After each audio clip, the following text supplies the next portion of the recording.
So our first night in the hospital, Devon's mom came to visit, and we just so happened to be talking to our nurse, who was my nurse the very first day.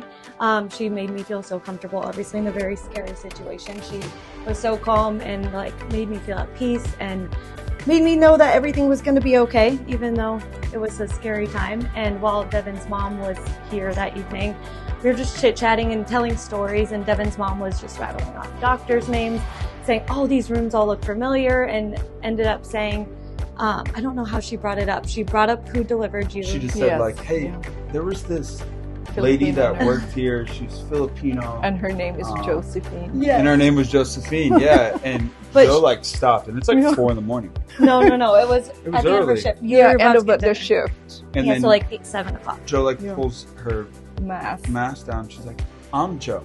And my mom was like, oh my God, Devon, this is the same nurse that delivered you. Yes. So at that time, I think it was just okay, we're in the right spot. Everything's supposed to happen the way it's supposed to happen.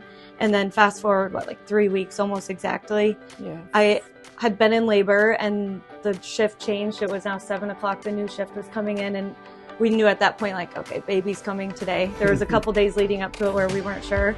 And the shift change happens. My night nurse left, and in walked Joe to be my day nurse. And I hadn't had her since the first night, or the first day I was in the hospital. So it'd been weeks of not having her as our nurse, but we did see each other quite a bit.